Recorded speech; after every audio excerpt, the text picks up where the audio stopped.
Sobat Kata Dokter, selamat datang kembali di podcast Kata Dokter barengan sama saya, Andira. Kali ini kita bakal ngebahas tentang inovasi teknologi medis terkini yang sudah membantu banyak banget orang-orang dan membantu jantung. Lebih tepatnya lagi kita tuh mau ngebahas tentang alat pacu jantung atau yang disebut juga sebagai pacemaker. Kalau kata Dokter Jansen nih, ini tuh dianggap sebagai gensetting jantung gitu. Ibaratnya ada PLN-nya nih, PLN tambahan. Nah makanya hari ini saya sudah bersama dengan Dokter Jansen, yaitu dokter spesialis jantung dan pembuluh darah, konsultan kardiologi intervensi, dan konsultan aritmia elektrofisiologi dari Eka Hospital. Halo Dokter Jansen, apa kabar? Kabar baik, Andira. Gimana kabarnya? Kabar baik juga dok. Kita ketemu lagi ya dok, melanjutkan perbincangan ya dok. Ngomong-ngomong soal irama jantung. Iya benar. Ini masih ada sangkut pautnya juga berarti ya dok ya? Tentu saja. Oke.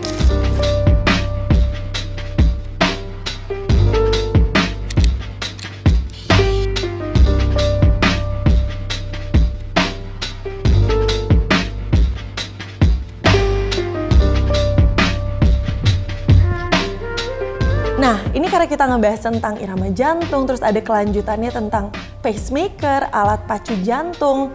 Boleh nggak dok, kira-kira diceritain sedikit gimana sih alat pacu jantung itu tuh bekerja dan apa sih alat pacu jantung ini dok? Oke, Andira dan Sobat Kata Dokter. Jadi, seperti tadi sudah disebutkan ya, jantung kita itu adalah organ yang pertama kali bekerja. Jadi mulai bekerja ketika di dalam kandungan usia 4 minggu tuh, jantung mulai berdenyut. Nah, jantung berdenyut tidak mengenal waktu. Entah kita sedang tidur, entah kita sedang istirahat, atau kita dalam kondisi koma sekalipun, jantung tidak pernah berhenti berdenyut. Nah, ternyata ada yang namanya baterai jantung atau tadi generator jantung yang berfungsi untuk berdenyut tadi. Tetapi dalam usia yang semakin tua, nah, baterai jantung ini bisa bermasalah nih. Saya suka cerita ke pasien, itu baterai jantungnya sudah mulai soak. Jadi yang tadinya normalnya denyutnya 60-100 kali dalam 1 menit, tiba-tiba ketika bertambahnya usia, mungkin di atas 60-70 tahun, denyutnya mulai berkurang, jadi 40, atau jadi 30. Pada pasien-pasien inilah yang kita curigai ada gangguan di baterai jantung alaminya, sehingga perlu dibantu dengan alat pacu jantung yang kita sebut sebagai pacemaker tadi. Itu Andira. Oke dok. Berarti untuk cara kerjanya dipacu dari luar atau dari dalam atau gimana dok mekanismenya nih dok? Oke, jadi pacu jantung atau pacemaker ini terdiri dari 2 komponen ya, yang konvensional ya, ada baterai dan ada kabelnya. Nanti mungkin kita tunjukin ya. Oke. Nah, jadi baterainya ini dia bisa menghantarkan menghantarkan listrik ke jantung supaya jantung bisa berdenyut. Jadi kalau yang tadi denyutnya 30-40, dia bisa balik lagi normal ke 60-100 dalam kondisi istirahat, seperti itu. Nah, pacemaker ini dia standby fungsinya. Artinya kalau tidak diperlukan, dia tidak bekerja. Gitu. Jadi saya suka analogikan kayak genset di rumah nih. Kalau genset di rumah bekerja kalau PLN-nya mati. Kalau PLN-nya mati, gensetnya bekerja. Sedangkan kalau PLN-nya hidup, tentu saja gensetnya nggak bekerja. Demikian halnya juga dengan pacemaker. Alat baterai kecil ini akan berfungsi kalau memang denyutnya turun di bawah yang kita setting. Jadi pacemaker misalnya kita pasang, kemudian kita set di 60 yang normal. Kalau denyut nadinya turun di bawah 60, pacemakernya baru bekerja. Sedangkan kalau denyutnya mungkin ketika aktivitas di atas 60, maka pacemaker-nya tidak bekerja. Seperti itu, Andira. Oke, dok. Nah, mau tahu berikutnya lagi nih, dok. Ya. Sebenarnya sih genset kita ini, si pacemaker ini, kalau memang kita membutuhkan alat tersebut, dia jenisnya tuh ada banyak nggak sih, dok? Atau cuman ada satu aja, dok? Nah, jenisnya ada beberapa jenis ya. Jadi saat ini kita kenal dengan pacemaker yang 1 kabel, yang 2 kabel, atau bahkan ada yang 3 kabel. Jadi masing-masing mempunyai fungsi masing-masing. Ya, nanti ketika konsultasi ke dokter, maka dokter akan menentukan kira-kira pasien ini membutuhkan pacemaker yang 1, 2, atau 3 kabel. Seperti itu. Berarti fungsinya beda-beda tergantung indikasinya ya dok? Iya, fungsinya berbeda-beda tergantung jenis penyakitnya dan juga tergantung kebutuhan dari pasien tersebut. Oke, baik dok. Dok, boleh ditunjukin sedikit dok kira-kira alatnya seperti apa sambil mungkin sedikit demo ditaruh di sebelah mana sih nih dok alatnya kira-kira? Jadi ini adalah alat pacemaker atau alat pacu jantung. Ya, jadi terdiri dari dua komponen tadi yang saya cerita ya. Jadi komponen pertama adalah komponen baterai jantung, kemudian komponen kedua adalah kabelnya. Ya. Nah, jadi baterai jantung ini, pacemaker ini atau baterainya atau generator akan dihubungkan ke kabelnya. Ya, nanti kabelnya akan dimasukkan lewat pembuluh darah balik atau pembuluh darah vena. Ini akan ditaruh di jantung. Jadi kalau yang satu kabel ya terdiri dari satu kabel aja, kalau yang dua ada dua kabel, kalau yang tiga ada tiga kabel. Nah, jadi ini baterainya dan dia menghantarkan listrik ke jantung. Seperti itu. Di mana dipasang? Ya, tergantung. Bisa di sini, di bawah kulit, di sebelah kiri atau di sebelah kanan. Biasanya kita memilih di tempat yang memang tidak dominan. Jadi kalau pasien, saya nggak kidal, saya menulis dengan tangan kanan, jadi pacemakernya kita pasang di sebelah kiri. Sedangkan kalau pasien-pasien yang kidal, tentu saja kita pasang di sebelah kanan.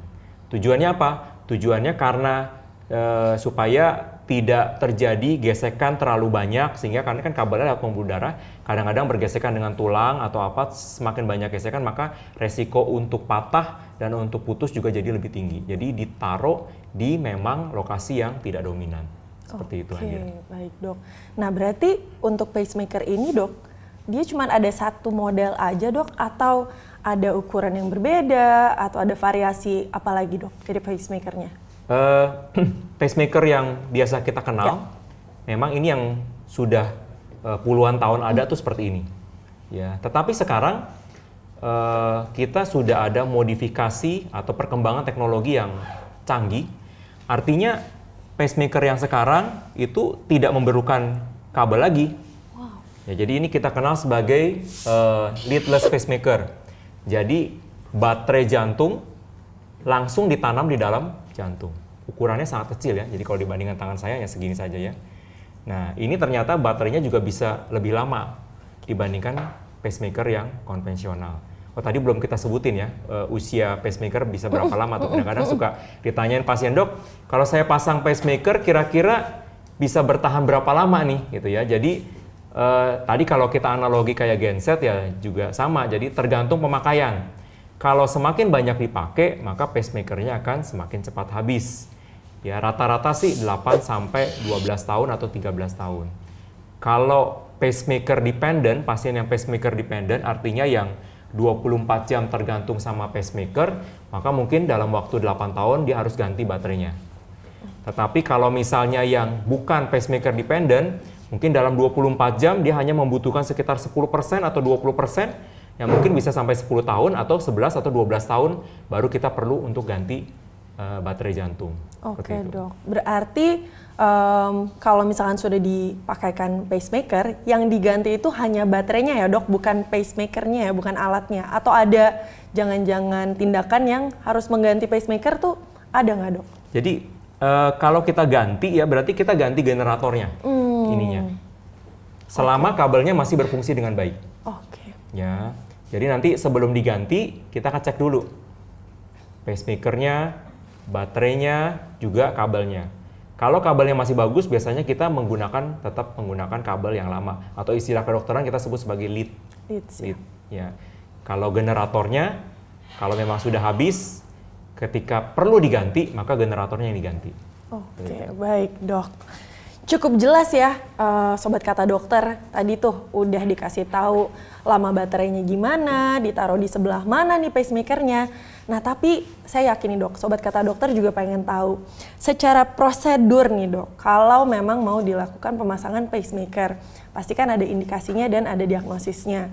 Nah itu prosesnya gimana dok? Dari awal diagnosis, sebelum ada prosedurnya atau setelahnya, itu prosesnya gimana dok kalau dokter harus menggambarkan dan menjelaskan? Oke, jadi sobat kata dokter, pasien yang membutuhkan pemasangan pacemaker adalah pasien-pasien dengan gangguan irama jantung atau aritmia bradikardia.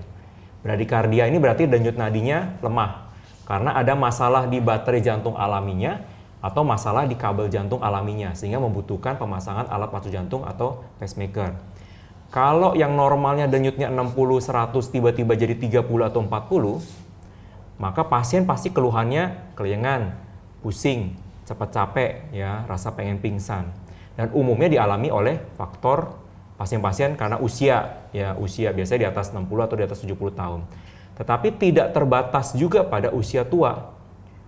Pasien yang membutuhkan pacemaker bisa dari pasien-pasien baru lahir. Jadi ada yang disebut sebagai kongenital TAVB atau gangguan irama sejak lahir. Itu pasien dari bayi pun membutuhkan pacemaker atau usia muda. Jadi saya ada beberapa pasien yang usia 20 tahun, 30 tahun yang memang juga membutuhkan pacemaker. Pasien suka bertanya, kenapa saya usianya masih seperti ini, masih 25 tapi membutuhkan pacemaker? Ya, itu berarti memang sudah ada gangguan dini dari baterai jantung atau kabelnya sehingga membutuhkan pemasangan pacemaker. Itu dari indikasi. Kalau memang sudah ada indikasinya jelas dan memang tidak ada faktor lain yang menyebabkan, misalnya karena obat atau karena gangguan elektrolit dan lain sebagainya, nah kita jelas nih, oh gangguannya di baterai jantung, di kabelnya, maka kita perlu pasang pacemaker. Pasien dijadwalin, operasi pacemaker atau tindakan pacemaker sebenarnya hanya bius lokal saja. Ya, jadi sama seperti kateterisasi jantung atau ablasi bius lokal. Jadi kita bius lokal di bahu sebelah kiri atau sebelah kanan, kurang lebih sayatannya 3-4 cm, kita buat kantung di bawah kulit. Nanti ada kabel yang masuk lewat pembuluh darah ke jantung. Kemudian setelah dipasang kita jahit kembali. Jadi prosedurnya bius lokal. Pasiennya juga dirawatnya hanya di ruang biasa saja. Jadi selama ini sih tidak membutuhkan perawatan lama. Jadi hanya sekitar 1-2 hari perawatan pasiennya sudah boleh pulang. Cuman memang pos tindakan, ya, jadi karena kalau misalnya dipasang di tangan kiri, ya tangan kirinya mungkin aktivitasnya harus terbatas terlebih dahulu. Seperti itu, Andira. Baik, Dok. Nah, berarti udah tahu ya Sobat Kata Dokter, untuk proses pemasangannya relatif tidak menyeramkan ya, Dok, karena waktunya singkat, recovery time-nya juga relatif juga cepat ya. Tadi 1-2 hari udah boleh langsung beraktivitas, tapi di area yang dipasangkan pacemaker-nya harus dimonitor pergerakannya ya, Dok. Jadi biasanya 1-2 hari pasien sudah boleh pulang, kemudian diminta kontrol kemudian 1 minggu kemudian, tapi selama 1 bulan biasanya kita minta pasien untuk tidak mengangkat tangan kiri melebihi bahu, ya, selama 1 bulan, supaya fiksasi dari lead-nya atau kabelnya sudah baik, ya, lukanya sudah sembuh dengan sempurna, baru pasien bisa beraktivitas seperti biasa. Seperti itu. Oke, baik, Dok. Nah, berarti kalau sudah ada pasien yang dipasangkan pacemaker ini, Dok, kira-kira harus berapa kali sekali untuk mengontrol? Karena kan pasti harus dimonitor gitu keadaan alatnya. Terus kalau misalkan pasiennya tiba-tiba lupa kontrol, Dok, apa yang bisa terjadi tuh? Apakah ada alarm system atau ada indikator apa? Atau memang itu full inisiatif pasiennya sendiri yang harus ingat, Dok, kontrol ke dokter? Oke, jadi ini karena benda elektronik ya, jadi mungkin kalau Andira beli mobil juga kan kita mesti servis rutin setahun 2 kali. Jadi saya juga suka bilang ke pasien, ketika setelah dipasang pacemaker, tentu saja secara periodik harus diservis atau diprogram. Ya, umumnya sekitar 6 bulan sekali kita minta pasien untuk datang. Tujuannya apa sih? Kita ngecek generatornya, baterainya masih cukup apa enggak. Ya, misalnya, oh masih 2 tahun lagi, masih 3 tahun lagi, atau sudah mau habis nih, sudah di bawah 1 tahun. Kemudian yang kedua, lead-nya atau kabelnya ini apakah masih berfungsi dengan baik atau tidak. Ya, jadi sebenarnya pasien bisa lebih cepat kalau ada keluhan. Contoh, setelah pasang pacemaker, kemudian umumnya sih kalau yang baru ya, misalnya dalam 3 bulan setelah pasang pacemaker, kenapa, Dok, denyut jantung saya yang harusnya di atas 60 setelah pasang pacemaker tiba-tiba turun lagi di 40. Ya, kita curiga ada yang namanya pacemaker failure atau kegagalan. Mungkin aja lead-nya lepas. Ya, atau baterai jantungnya tiba-tiba tidak berfungsi dengan baik karena kesalahan, misalnya kesalahan manufaktur, kesalahan pabrik bisa. Makanya itu kita perlu cek atau servis secara berkala. Ya, kalau kelupaan biasanya sih 6 bulan sampai 1 tahun masih bisa ditolerir. Tetapi kalau ada keluhan memang harus segera. Walaupun hanya baru 1 bulan nih, bulan lalu baru cek, tapi bulan ini pasiennya ada keluhan. Ya ternyata denyutnya turun lagi, pasiennya menjadi gampang pingsan, gampang capek. Ya tentu saja harus lebih cepat untuk kontrol supaya bisa diprogram ulang seperti itu. Oke, berarti harus ingat ya Sobat Kata Dokter, nggak mesti nunggu instruksi yang katanya per 6 bulan, tapi kalau misalkan berbasis keluhan memang ada, jangan didiemin, harus datang ke dokter dan jangan diutak-utik sendiri ya dok. Nanti pindah tiba-tiba ke tengah. Tapi nggak bisa pindah ya dok, kalau udah terfiksasi di situ?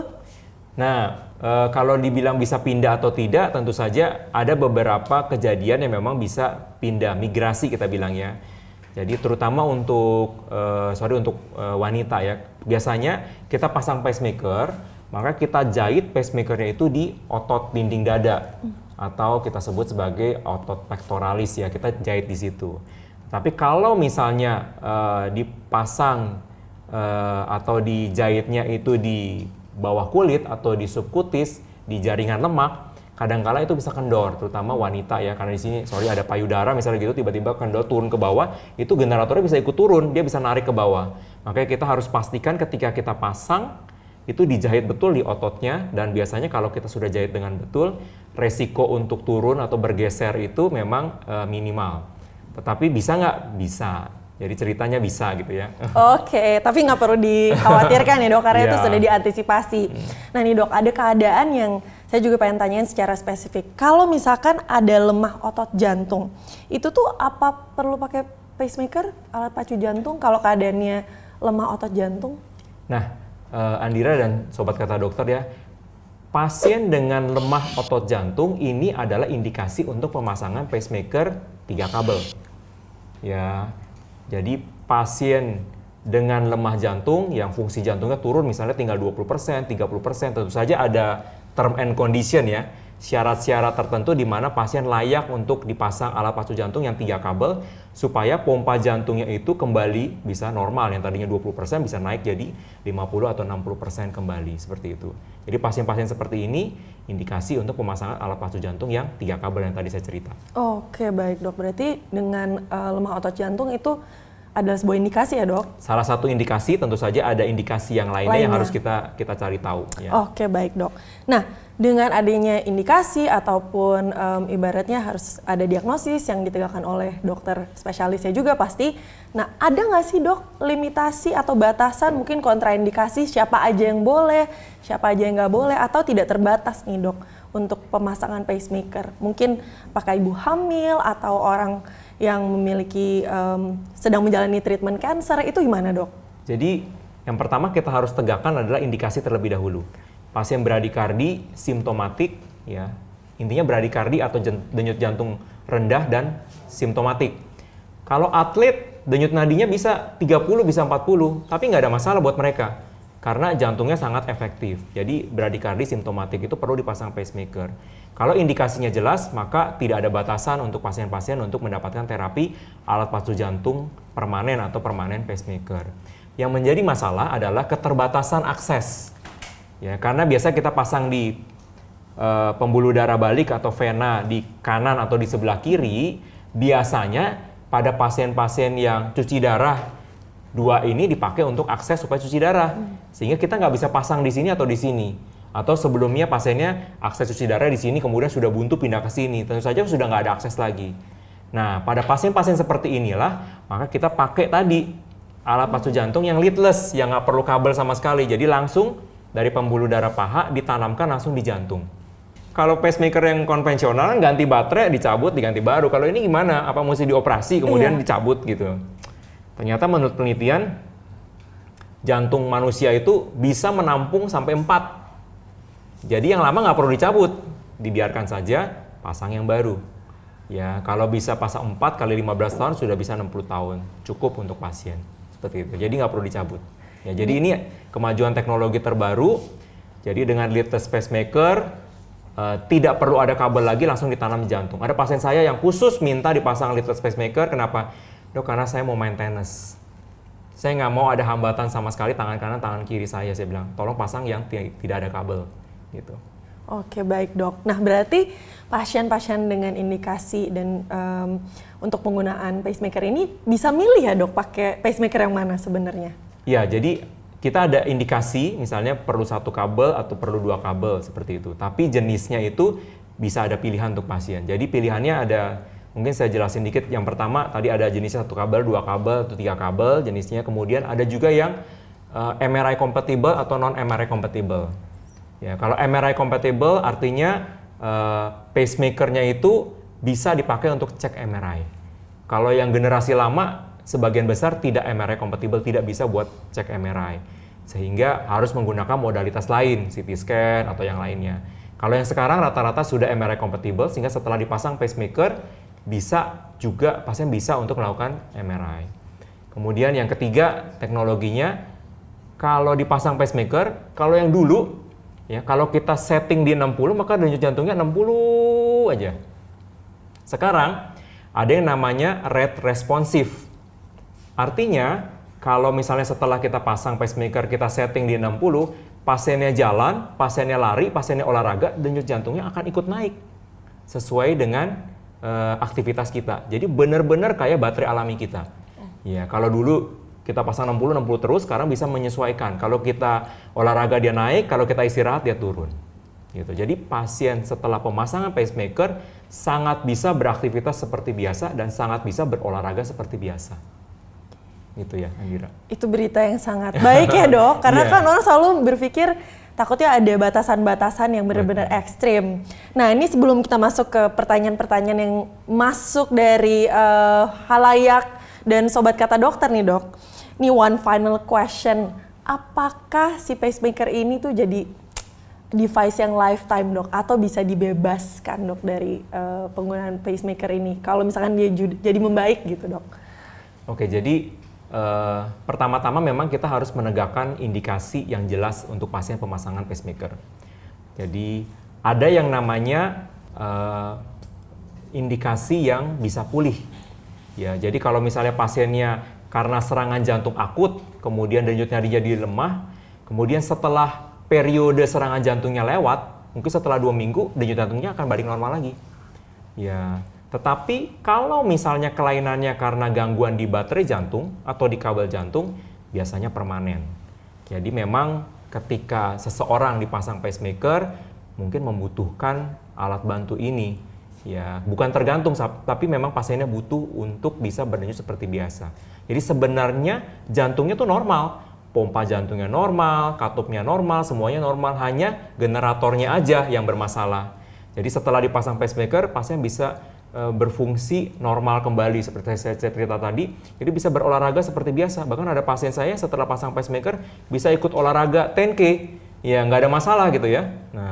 Nah itu penting tuh sobat kata dokter, jadi udah tahu ya batasan-batasannya, apa saja aktivitas yang bisa dilakukan setelah pemasangan. Nah dokter Jansen, ini udah banyak banget pertanyaan yang datang dari sobat kata dokter, pertanyaan-pertanyaan mengenai alat pacu jantung dan seputar itu. Ini salah satunya nih dok, pertanyaan pertamanya, apakah aktivitas seksual aman bagi pasien dengan gangguan jantung, terlebih lagi yang sudah menggunakan alat pacu jantung ini dok? Wah, pertanyaan menarik ini. Suka ditanyain sama pasien-pasien saya. Ya, kadang-kadang kalau datang sama suami istri suka bisik-bisik, dok boleh aktivitas seksual apa enggak nih ya. Jadi, yang pertama pasien dengan penyakit jantung atau pasien dengan gangguan irama, bahkan setelah pasang alat pacu jantung sekalipun, yaitu boleh melakukan aktivitas seksual. Karena aktivitas seksual itu sebenarnya tergolong olahraga mild moderate. Mild moderate, jadi ringan sampai sedang. Ada syaratnya ada yang namanya testing. Kita tes, kalau misalnya seseorang pasien bisa beraktivitas melebihi 3-5 METs atau metabolic equivalent, itu boleh melakukan aktivitas seksual. Cara ngetesnya, pasien suruh naik tangga. Kalau bisa naik tangga 2 lantai, tanpa ada keluhan, nggak sesek, nggak nyeri dada, atau nggak ada gangguan irama, pasiennya boleh melakukan aktivitas seksual. Kalau ragu, datang ke dokter jantung, nanti dilakukan treadmill test untuk tahu kapasitas atau kapasitas fungsional dari pasien tersebut. Seperti itu ya. Jadi kasihan ya kalau disuruh pantang ya kalau misalnya pasien jantung ya. Oh, syarat satu lagi dok. Apa? Berarti harus udah nikah. Oh iya, ada penelitian menunjukkan tadi penelitian tadi 3-5 match kalau dengan pasangan yang sah. Kalau pasangan yang nggak sah, butuh energi lebih tinggi. Mungkin takut dikejar-kejar gitu ya. Tadi udah mau menanggapi dengan serius. Nah, berarti lanjut ke pertanyaan berikutnya, Dok. Berarti soal olahraga pada dasarnya selama itu sesuai indikasi tadi tergantung match-nya itu, dan kalau misalkan pasien memang sanggup, tidak ada keluhan, memang boleh aja dilakukan ya, Dok? Ya, jadi pasien jantung, terutama pasien setelah pemasangan alat pacu jantung, sebenarnya kan jantungnya normal. Jadi pompa jantungnya bagus, kelainannya hanya di generatornya saja. Setelah kita bantu, tentu saja pasien boleh aktivitas dan olahraga normal tanpa ada hambatan. Ya, jadi itu yang salah satu kita bisa bantu pasien, mungkin yang tadinya jadi cepat capek karena denyut nadinya rendah, atau sesak nafas, atau pusing, dengan pacu jantung ini itu sangat membantu buat pasien. Oke, baik. Nah, berarti sudah terinformasikan dengan baik ya Sobat Kata Dokter ya. Nah, ini bagi Sobat Kata Dokter yang suka traveling nih, Dok. Kira-kira dengan penggunaan alat pacemaker ini, seberapa aman nih, Dok, untuk traveling, terutama salah satu proses yang kita lewatin kan lewat alat-alat. Iya, itu Dok. Gimana, Dok? Selalu bunyi-bunyi ntar dikira bawa apa lagi? Jadi pacemaker ini sudah dikenal secara internasional ya. Jadi setiap pasien yang dipasang pacemaker ada namanya kartu identitas nanti, kayak KTP atau ATM gitu ya. Itu bisa ditunjukkan pada waktu kita traveling. Tetapi biasanya kalau kita melewati gerbang security, sebelum kita lewat kita bisa taruh lengan kita di bahu kiri atau bahu kanan. Security-nya sudah tahu, oh emang pasien dengan pacemaker. Kalau melewati gerbang itu bunyi, bukan kalau misalnya, karena ada alat pacemaker-nya tadi ya. Jadi kalaupun pasiennya misalnya diperiksa semuanya, ya tentu saja nggak bawa apa-apa, jadi hanya ada pacemaker. Jadi kita harus informasikan terlebih dahulu ke petugas keamanan kalau memang saya adalah pasien dengan pacemaker. Tetapi tidak ada masalah dan aman untuk traveling dan bisa untuk traveling. Oke, baik. Asalkan Sobat Kata Dokter jangan pakai tanda begini untuk keperluan pribadi ya, bawalah hal lain. Kalau Sobat Kata Dokter memperhatikan, kalau di bandara-bandara kadang-kadang suka ada sign note. Tolong beritahu petugas kami apabila Anda menggunakan pacemaker. Oke. Iya. Saya Belum pernah ya? nggak Iya. ngeh, Dok. Oke, baik. Nah, kalau misalkan itu kan tadi traveling nih, Dok. Iya. Kalau misalkan kita lagi di rumah dengan alat elektronik yang ada di sekitar kita, termasuk handphone, sebagai orang yang sering nge-charge handphone di sebelah diri sendiri, tidur ditaruh di dekat dada, atau mungkin ada yang ngantongin, itu alat-alat apa aja, Dok, yang mungkin harus diinformasikan ke Sobat Kata Dokter, itu ada dampak mungkin untuk alat pacu jantungnya?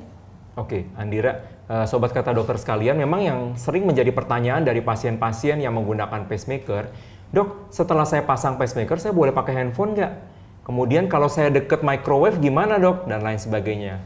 Ya, jadi pacemaker saat ini sudah sangat-sangat canggih. Ya, sudah sangat-sangat canggih. Tetapi memang kita harus berhati-hati, tetap berhati-hati apabila kita berada di medan elektromagnet. Ya, seperti penggunaan handphone tetap boleh digunakan, tetapi biasanya kita minta untuk berjarak ya minimal sekitar 15 cm. Jadi kalau dipasang di sini boleh pakai tangan kanan, kan sudah lebih dari 15 cm. Kemudian juga dengan microwave dan alat-alat yang lainnya. Dan yang sering menjadi pertanyaan juga, kalau misalnya setelah pasang alat pacemaker saya ada tindakan operasi menggunakan pisau kauter, itu boleh apa enggak? Ya, tetap boleh. Tetapi kalau misalnya lokasi operasinya dekat dengan pacemaker, mungkin alat pacemakernya harus disetting ulang supaya kauternya itu atau pisau kauternya itu tidak mengganggu dari kerja dari pacemakernya.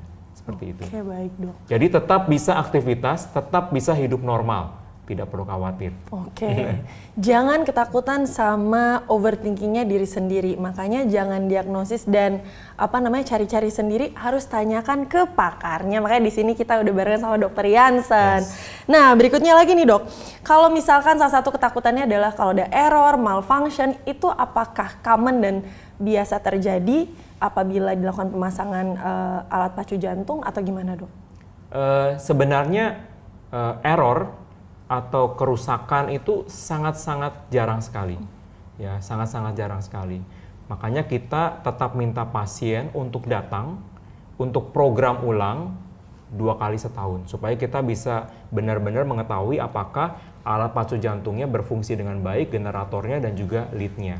Tetapi kalau malfunction-nya sendiri itu sebenarnya jarang. Kalaupun malfunction, ya ini kehebatan Tuhan yang menciptakan kita ya. Jadi kalau memang pacemaker-nya tiba-tiba mati pun, denyut jantung kita tidak langsung nol. Ya, jadi biasanya akan turun di 40 atau bisa di 30. Jadi pasiennya akan keluhannya pusing atau pingsan sehingga harus segera dibawa ke rumah sakit untuk dicek ulang apakah memang pacemaker-nya atau lead-nya memang bermasalah seperti itu. Oke, baik dok. Nah, dari pertanyaan-pertanyaan yang masuk dari Sobat Kata Dokter nih dok, ada pertanyaan yang menanyakan tentang jadi pantangannya itu sesusah apa sih dok kalau misalkan memang harus ada indikasi menggunakan pacemaker atau sebenarnya cukup sederhana dok? Pantangannya itu sebenarnya hanya 1 bulan setelah pemasangan pacemaker. Jadi daerah luka harus kita jaga dengan baik. Saya rasa ini pantangan yang sama untuk semua jenis tindakan atau jenis operasi. Kita harus menjaga luka dengan baik, jangan sampai kotor supaya tidak infeksi seperti itu. Dan yang kedua tadi sudah dijelaskan, tangan yang tempat pemasangan pacemaker kita tidak mengangkat melebihi bahu selama 1 bulan supaya fiksasi dari lead dan generatornya sudah terfiksasi dengan baik seperti itu.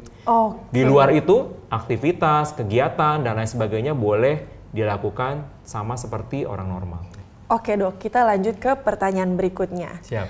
Nah, tentang alat pacu jantung dan pengaruh pada kehamilan atau proses melahirkan. Ini sebenarnya ada pengaruhnya nggak sih dok? Oke, sebenarnya sih jarang sekali ibu-ibu hamil yang menggunakan pacemaker. Karena tadi kan indikasinya memang terutama pada pasien dengan gangguan baterai atau kabel pada usia tua. Walaupun tadi saya bilang ada pasien-pasien saya memang yang usia muda juga sudah pasang alat pacu jantung. Tetapi itu sangat-sangat jarang sekali. Tetapi sebenarnya sudah dijelaskan tadi, pasien dengan pacemaker sebenarnya jantungnya adalah normal. Dia berfungsi dengan baik. Jadi kelayanannya cuma di baterainya saja dan atau kabelnya saja. Sehingga kalau pasien pasang pacemaker boleh hamil nggak? Boleh. Boleh melahirkan normal nggak? Boleh banget. Jadi tidak ada kontraindikasi atau tidak ada pantangan, tidak boleh hamil atau tidak boleh melahirkan normal seperti itu. Jadi pasien dengan pacemaker adalah pasien yang normal. Ya, dia hanya masalahnya di baterainya aja gitu ya. Oke, nah itu harus diingat tuh, di highlight tuh tadi penting banget karena kata Dokter Hansen sebenarnya pada dasarnya generally normal ya dok, hanya baterainya saja, jangan mengucilkan diri, jadi membatasi kegiatan-kegiatan yang sebenarnya bisa dilakukan ya dok. Betul. Boleh nggak sih dok menggunakan alat-alat body slimming yang pakai mungkin laser atau apapun itu tuh alat-alat yang canggih-canggih itu dok? Ini pertanyaan dari Sobat Kata Dokter atau Andira yang mau nanya? Bersama-sama dok. Oke, jadi sama ya, tadi juga ya penggunaan handphone atau penggunaan microwave, intinya alat-alat yang mengandung atau elektromagnet memang kita harus lebih hati-hati. Walaupun sudah dijelaskan pacemaker saat ini sudah sangat-sangat canggih sehingga jaraknya itu hanya sudah minimal sekali ya, jadi selama itu berjarak 15 cm itu bisa digunakan. Ya, jadi tetap aman, mungkin di sekitar wajah atau mungkin di sekitar perut ya itu nggak ada masalah. Kalau di sekitar dada kita mungkin harus sedikit waspada pada pasien-pasien yang menggunakan alat pacu jantung atau pacemaker. Seperti itu. Kadang-kadang juga nanya, dok saya mau pakai alat pijat itu boleh nggak gitu? Boleh aja, sebenarnya tidak ada pantangan. Jadi pacemaker itu alat yang membantu pasien supaya bisa hidup normal. Jangan sampai ini dijadikan pasien jadi nggak berani ngapa-ngapain gitu ya, nggak berani olahraga, nggak berani aktivitas, nggak berani berkegiatan gitu ya. Justru dengan alat ini kita harapkan pasien bisa kembali hidup normal, yang tadinya mungkin keluhannya sesak atau sering pusing dan pingsan, bisa kembali normal kembali seperti itu. Oke, nah Sobat Kata Dokter udah jelas ya tadi pertanyaan-pertanyaannya dijawab sama Dokter Hansen. Nah dok, untuk berikutnya kira-kira ada pesan apa nih dok untuk Sobat Kata Dokter? Semisal emang salah satu keluarganya mungkin ada yang mau menggunakan, memang sudah terindikasi pakai pacemaker tapi masih maju mundur, apa pesannya dok? Oke, jadi mungkin sedikit rangkuman ya, jadi pasien yang membutuhkan pacemaker atau alat pacu jantung permanen adalah memang dengan gangguan irama jantung yang lemah atau bradikardia, terutama pada pasien tua, ya, denyut nadinya rendah. Nah, tetapi kadangkala pasien tidak aware atau tidak menyadari. Kenapa? Karena mereka merasa, oh, saya jadi cepat capek, suka pusing, mungkin karena usia saya sudah 60. Ya, tetapi mereka tidak pernah ngecek, ternyata denyut nadinya turun 30 atau 40. Jadi sebenarnya jantungnya masih dalam kondisi yang baik, ya, karena masalah baterai atau kabelnya saja. Nah, kalau memang kita dapatkan indikasi bradikardi, kemudian simptomatik, maka sudah ada indikasi untuk pemasangan alat pacu jantung. Alat pacu jantung saat ini sudah sangat modern, sudah sangat canggih, prosedurnya juga simple. Selama itu indikasi, alat ini bisa membantu pasien yang memang membutuhkan. Supaya tadi saya cerita, bisa kembali hidup normal, beraktivitas seperti biasa. Ya, jadi pasiennya nggak ragu lagi untuk beraktivitas karena, oh, setiap kali saya mulai aktivitas saya pusing dan rasa pengen pingsan, sehingga nggak berani kemana-mana, seperti itu. Ya, dengan pacemaker ini kita harapkan bisa membantu pasien yang memang benar-benar membutuhkan. Seperti itu. Oke, baik. Terima kasih banyak, Dok, untuk informasi dan ibaratnya ini ilmu gratis loh dari Dr. Jansen nih, kuliah pakar loh Sobat Kata Dokter. Jadi untuk informasi yang sudah diberikan tentang pacemaker, jangan takut-takut ya, Dok. Kalau misalkan memang harus menggunakan, jangan menganggap ini serem ya, Dok, pastinya. Seperti yang sudah dijelaskan oleh Dr. Jansen, kita masih bisa beraktivitas secara normal. Malah tujuannya itu ya, Dok. Betul. Dengan pemakaian pacemaker. Nah, untuk episode kali ini sampai sini dulu, Dok. Ternyata perbincangan kita sebenarnya pengen masih ngobrol lebih lama lagi, mungkin sekitar 2-3 jam. Biar sampai bisa ikutan masang juga. Nggak boleh deh, harus sekolah dulu guys. Dan itu juga prosesinya cukup makan waktu yang lama. Jadi ini dia Dr. Jansen, pakarnya dari Eka Hospital. Kalau emang butuh tanya-tanya, jangan self-diagnosis, jangan menentukan sendiri. Langsung datang ketemu Dr. Jansen aja ya, Dok. Siap. Iya, gitu. Nah, hari ini sampai situ aja kita ngobrol-ngobrol bareng Dr. Jansen. Jangan lupa sekalian untuk like, komentar, dan juga share video ini ke teman-teman atau keluarga yang perlu tahu tentang informasi ini. Dan jangan lupa kasih tanggapan kamu di kolom komentar di bawah sini. Selalu ingat ya, kamu berhak sehat, jangan sampai sakit. Berlanjut, saya Andira dan Dr. Jansen izin pamit undur diri. Sampai jumpa.